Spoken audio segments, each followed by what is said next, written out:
RCF.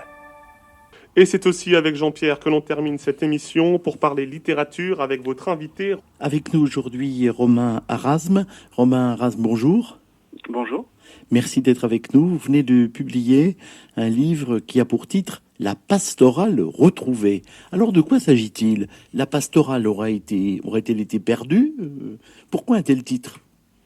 Eh bien justement, je m'étais intéressé à ce vol de tableaux qui avait eu lieu au musée d'art moderne de la ville de Paris. C'était en mai 2010 et j'étais à l'époque étudiant en histoire de l'art et j'avais été vraiment sidéré par ce cambriolage qui privait tous les amateurs de peinture parisiens et autres de ces chefs-d'œuvre. Et en fait, la pastorale retrouvée, donc le titre de mon roman, fait référence à une des 5 toiles peintes par Matisse en 1905 à Collioure. Et donc mon narrateur va trouver dans la rue, dans une petite ruelle parisienne, la pastorale de Matisse dans une poubelle, parce qu'il se trouve que le commanditaire aurait jeté les toiles dans une poubelle et par peur de voir la police arriver. Et donc du coup je pars de ce fait divers-là et je prends ce prétexte pour justement déployer cette idée de roman autour de ça.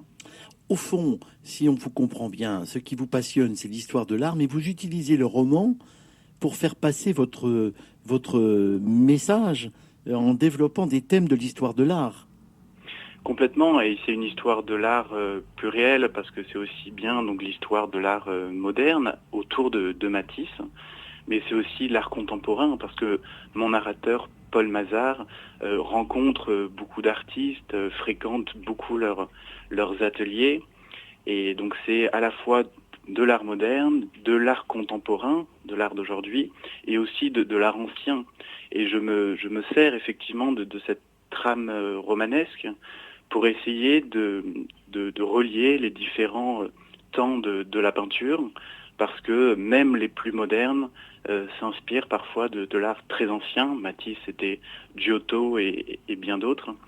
Et donc c'est vrai que le roman me permet justement d'explorer différemment que des publications académiques, universitaires, me permet d'explorer l'univers de la peinture.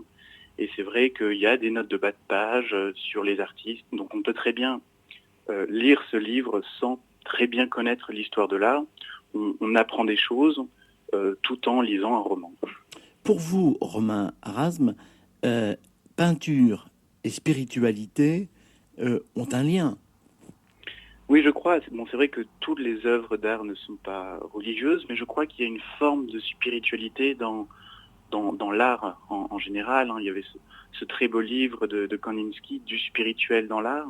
Et je suis très sensible à cette idée-là. Je crois que la peinture et la contemplation de la peinture créent une sorte de voie royale vers une forme d'au-delà, quelque chose qui dépasse le monde réel de la matière. Pourtant, c'est de la matière, c'est quelques pigments sur une toile blanche.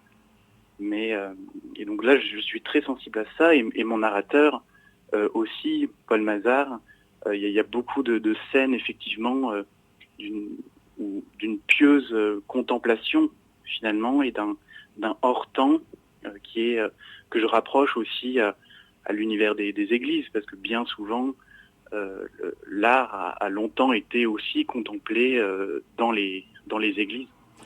Alors justement, la question que vous posez d'une certaine manière, c'est y a-t-il un endroit privilégié pour voir une œuvre d'art ?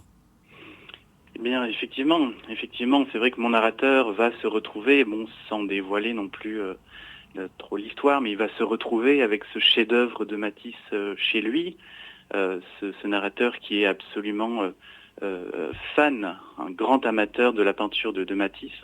Donc pour la première fois, alors qu'il en a vu plein dans plein de musées autour du monde, il va avoir un tableau de Matisse chez lui, et c'est vrai que ça va créer des choses complètement inédites pour lui. Et donc par le biais effectivement de ce roman, je pose aussi la question de quel est le meilleur endroit pour jouir d'une œuvre d'art.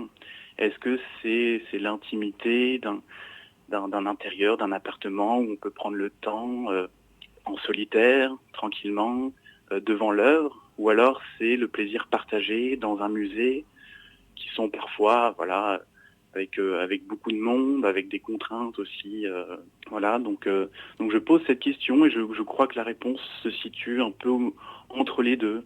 Il y a le plaisir partagé du musée, qui est aussi fondamental pour l'apprentissage de l'histoire de l'art, et aussi cette jouissance personnelle qui permet justement d'accéder à une forme de sublime, je crois. Merci Romain Arasme. On a bien compris que on est loin d'avoir approfondi votre roman qui mérite le détour et qui nous fait approfondir l'intériorité et la recherche de l'art. On se retrouvera, si vous le voulez bien, prochainement sur RCF. Avec plaisir, avec plaisir. Merci. Merci d'avoir été avec nous. À bientôt. Au revoir. Au revoir.